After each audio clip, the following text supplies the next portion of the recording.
Бүгінгі менің тақырыбым сыбайлас жемқорлыққа қарсы мәдениетті қалыптастыру. Енді бұған көз жүгіртетін болсақ, естеріңізде болса, 2024 жылы, осыдан 2 жыл бұрын, президентіміз ұлттық құрылтайда былай айтқан болатын: егер адам адал азамат деген атқа лайықты болса, онда елде әділ қоғам орнайды. Қандай қоғам? Әділ қоғам орнайды деді. Енді әділ қоғам орнату үшін бізде сыбайлас жемқорлыққа қарсы мәдениетті қалыптастыру қажет. Ол өте маңызды. Мен сіздерге бүгін бір ойды айтқым келеді. Қазір қараңыздар. Міне, сыбайлас жемқорлыққа қарсы мысалға біз мысалға жастарға, балаларымызға мынау арам, мынау адал, мынау дұрыс, мынау бұрыс деп үйретпейінше біздің мемлекет ары қарай дамымайды, өршімейді. Неге? Себебі бойында осындай құндылықтар қалыптаспаған жастардың немесе құндылық қалыптаспаған адамда мемлекетке пайда тигізе алмайды. Немесе пайда тигізуі шектеулі болады.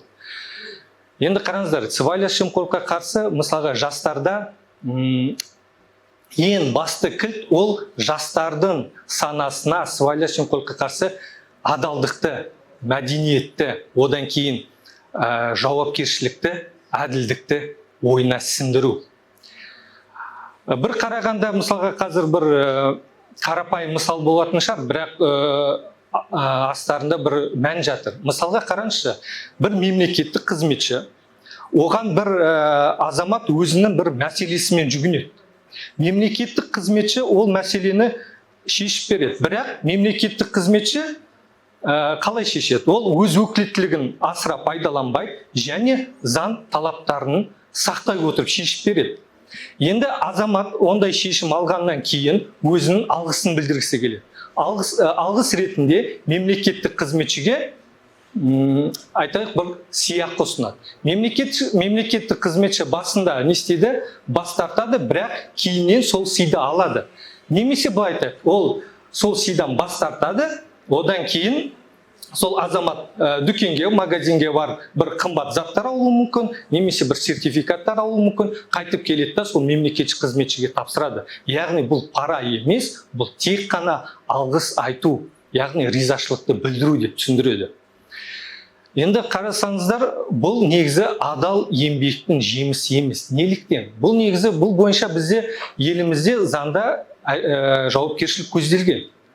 Яғни сыйлық алатын болса мемлекеттік қызметші, оған яғни 7 күн ішінде оны қорға тапсыру керек. Егер де оған ол сыйлық керек болса, ол оны сатып ала алады. Жеке тұлға беретін болса, оны әкімшілік қылмыстық кодексте 200 айлық есептік көрсеткіште не беріледі? Айыппұл салынады. Яғни оның бәрі бізде заңда қалыптасқан. Бірақ бізде қоғамда осы әлі орын алып келеді. Мысалға, қай жерде? Мектепте айтайық, бала 4-ші сыныпты бітіреді, бастауышпен қоштасады. Сонда не істейді?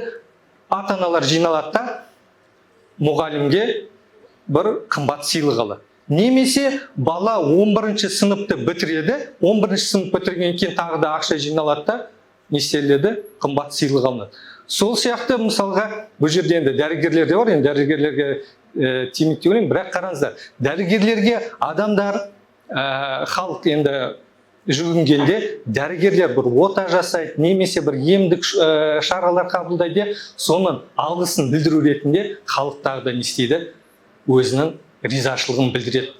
Яғни ол ақшалай білдіреді, немесе жаңағыдай бір заттар алып беру арқылы. Бұл сыбайлас жемқорлық осыдан басталады. Мысалы қараңыздар, сыбайлас жемқорлық бір ірі сомалардан, бір ірі схемалардан, сондай бір нелерден басталмайды. Яғни сыбайлас жемқорлық осындай майда көріністерден пайда болады. Енді қараймыз. Мен бір, енді бұл теория ретінде айтылған, бірақ бүгінгі кездесу жай ғана теория емес, сіздерге бір нені түсіндіргім келеді. Бір ғылыми тәжірибе жүргізді. 1969 жылы Стэнфорд университетінің психологы Филипп Зимбардо бір тәжірибе жүргізеді. Ол тәжірибенің барысында ол екі автокөлікті алады. Екі автокөлік біреуін Нью-Йорк қаласының жаман бір нашар ауданына қояды, есімен шықпаса Бруклин. Екінші бір автокөлікті Калифорния қаласының бір жайлы жаңағы ауданына қойды. Яғни жақсы жайлы ауданға қояды. Сосын сыртынан қарайды. Нью-Йоркке жаңағы қойылған автокөлік 10 минут ішінде өтпей тасталқан шығарылады. Тасталқан шығарылады, ішіндегі заттар тоналады. Бұл нашар аудандағы көлік, түсініп отырмыз ғой. Енді қараймыз, екінші көлік Калифорниядағы ең жақсы жайлы неде орналасқан шағын ауданда. Соған қойған көлік апталар бойы адам оған тиіспеген, қолы тимеген. Одан кейін Филипп Зимбардо не істейді? Филипп Зимбардо барады да өзі терезесін сындырады. Сол терезені сындырғаннан кейін 1-2 сағаттан кейін ол автокөліктен істейді, тасталқан шығарылады, одан кейін ішіндегі заттар тоналады. Енді Филипп Зимбардоның қорытынды шығарады. Қорытынды бойынша ол айтады, егер де адамдар осындай бір тәртіпсіздікті көргенде, мысалы ол сынған терезе, тасталған қоқыс, немесе адамдардың бейқамдығы, онда адамдар былай ойлайды екен. Бұл жерде тәртіпке жауап беретін адам жоқ. Яғни, тәртіпке жауап беретін адам жоқ болса, онда адамдар білген істей алады. Немесе қалғандар істеді, неге мен істей алмаймын? Яғни, осындай ой туылады. Одан кейін бұл тәжірибе, қараңыздар, бұл тәжірибе 13 жылдан кейін криминология мамандары, яғни криминологтар, Джордж Кейлинг және Джеймс Уилсон теория шығарады. Яғни сынған терезелер теориясы. Ол теорияда олар қандай тұжырым шығарады? Ол тұжырым бойынша, егер де ғимаратта бір терезе сынса, оны уақытылы ауыстырмаса, онда ғимаратта бүтін терезе қалмайды. Түсініп отырмыз ғой? Ғимаратта бүтін терезе қалмайды. Енді бұл жаңағы теорияны Нью-Йоркта бірінші практикалық тәжірибе қолдану басталады. Енді қараңыздар, практикалық тәжірибе қалай болады? Нью-Йоркта 1990 жылдары қылмыс кейін етек жаяды. Одан кейін жаңағы көшеде тонау көп болады, қарақшылық көп болады. Метро бар, метродағы тонаулар болады. Одан кейін метроға кірген адамдар билетке ақша төлемей турникеттерден секіріп өтуі, осының бәрі осында көп қылмыс болады. Сонда полиция комиссары Уильям Бреттон сынған терезелер теориясын қолдануды шешеді. Оған оңай болған жоқ. Ол мысалға қылмыспен күреспей, жаңағындай кішігірім қылмыспен күресіп жатыр. Оған сын болды, оған біреулер күлді, немесе біреулер оған сын тақты. Бірақ ол осындай қандай қылмыстармен күресті? Жаңағы қараңыздар, қандай қылмыстармен? Метродағы билетсіз жолаушыларды ұстаумен.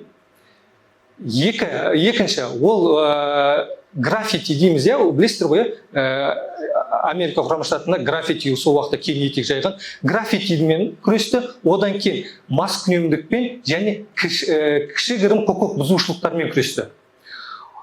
Осының салдарынан енді нәтижені қараймыз. Нәтиже біраз уақыт өте келе метродағы тонау 75%-ға азайған. Түсінесіздер ғой? Қала бойынша қылмыс 50%-ға азайған. Бұл енді бұл жерде бір не бар? Осы жүргізу барысында, осы сынған терезе теориясын, полициялар бір неге көз жүгіртті. Яғни әрбір 7-ші билетсіз жолаушы қалтасында суық қару болған, немесе ол бір қылмыс үшін іздестіруде болған. Түсініп отырсыздар ғой? Әрбір 7-ші билетсіз жолаушы қылмыскер болған. Енді осы теорияны біз осы сыбайлас жемқорлыққа қарсы мәдениетті қалыптастыруға алатын болсақ, мысалы қараңыздар, егер де біз айтатын болсақ, ол миллиондар ұрлаған жоқ қой, ол жай ғана көмектесті, немесе жай ғана ризашылық ретіне берілген сыйлықты алды, немесе мынандай бар, бізде мемлекеттік қызметте мүдделер қақтығысы бар. немесе бір сыбайлас жемқорлық көріністерін көріп бейқам қалу, үндемей қалу. Яғни осылар бізде сыбайлас жемқорлықтың кішкентай көрінісі. Яғни біз осылармен күреспесек, алда ірі жемқорлықтар пайда болады. Мысалы бізде мектепте, сіздер енді мектепті бітіріп кеттіңіздер, бірақ сіздерде болған шығар, адал ұрпақ болды. Қазір университеттерде саналы ұрпақ бар. Ол жай ғана бір ұран емес, бұл жүйелі түрде жастармен жұмыс, яғни жастардың сыбайлас жемқорлыққа деген иммунитетін қалыптастыру. Енді сөзімді аяқтай келе, яғни осы теорияға сүйенсек, біз билетсіз жолаушылармен күреспесек, онда қылмыскерлер өседі. Ал сыбайлас жемқорлыққа көріністермен, кішігірім көріністермен күреспесек, онда келешекте жемқорлар пайда болады. Назарларыңызға рахмет.